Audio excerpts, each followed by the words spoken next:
दोस्तों आपने देखा होगा कि कई बार जब लोग धूप में खड़े रहते हैं, जैसे कि मॉर्निंग असेंबली में स्कूल के बच्चे, बैंक, पोस्ट ऑफिस या अन्य कोई लाइन में लोग खड़े रहते हैं, स्पेशली धूप में या गर्मी में, तो अचानक से चक्कर आके गिर जाते हैं। या फिर आपने खुद महसूस किया होगा कि आप कभी चल रहे हैं, फिर आप बैठ गए, जैसे कि जूते का फीता बांधने के लिए बैठ गए, और फिर जैसे ही आप खड़े होकर चलने लगते हैं, अचानक से 2-3 सेकंड के लिए आपकी आंखों के सामने अंधेरा सा आ जाता है, चक्कर से आते हैं, फिर आप अचानक से ठीक भी हो जाते हैं और फिर अपना सारा काम आसानी से कर लेते हैं। तो ये चक्कर क्यों आते हैं? लोग क्यों गिर जाते हैं? क्यों आपको अचानक से खड़े होकर चलने में चक्कर आते हैं? इसके पीछे क्या वजह है? क्या ये चक्कर खतरनाक होते हैं? और अगर कोई चक्कर आके गिर जाए तो आपको क्या करना है?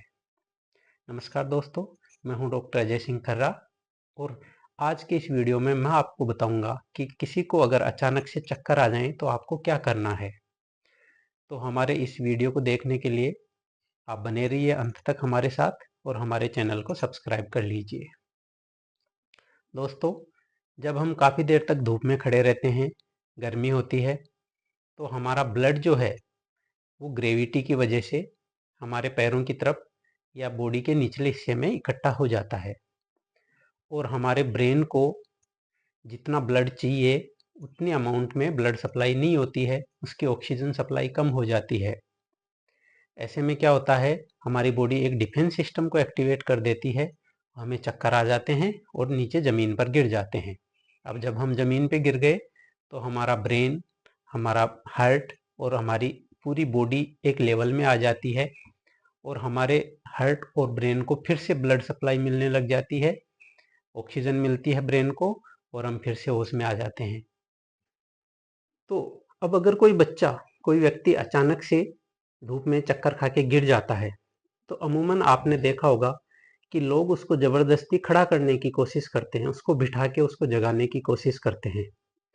तो ये बिल्कुल ही गलत चीज़ हो जाती है। ऐसे में हमें करना क्या होता है, उसको लेटे रहने दीजिए, उसकी टाँगें पकड़ के उनको उठाइए। जैसे ही उसकी टाँगें ऊपर जाएँगी, जो ब्लड टाँगों में इधर इकट्ठा हो गया था, वो फिर से उसके हार्ट की तरफ जाएगा, उसके ब्रेन की तरफ जाएगा और वो व्यक्ति तुरंत ही होश में आ जाएगा।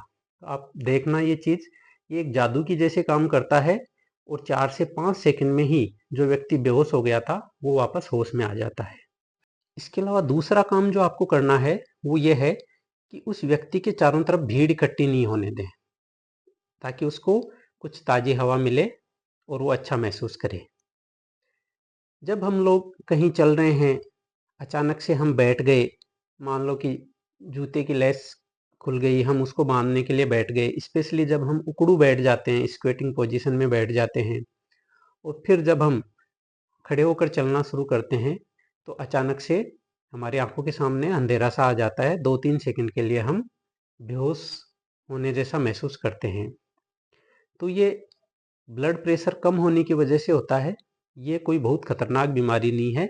इसको मेडिकल की भाषा में हम पोस्चुरल हाइपोटेंशन या ऑर्थोस्टैटिक हाइपोटेंशन कहते हैं। थोड़ी देर के लिए ब्लड प्रेशर कम हो जाता है और हमें चक्कर सा महसूस होता है। तो ऐसे इससे बचने के लिए हमें करना क्या है, जब भी ऐसे आप उकड़ू बैठें और उसके बाद में खड़े हों तो धीरे धीरे सावधानी से खड़े होना है और आपको अपनी बॉडी को अच्छे से हाइड्रेट रखना है। अगर आपको बहुत ज़्यादा चक्कर आते हैं तो इसके पीछे कई वजह हो सकती हैं, जैसे कि खून की कमी होना, शरीर का हाइड्रेशन कम होना, पानी कम पीते हैं, गर्मी बहुत ज़्यादा होती है। अगर बार बार आपको चक्कर आ रहे हैं तो आप इस चीज़ को इग्नोर नहीं करें। आप हॉस्पिटल जाएं, अपने डॉक्टर से संपर्क करें, जांचें करवाएं और अगर कोई बीमारी सामने आती है तो उसके अकॉर्डिंग उसका इलाज लें।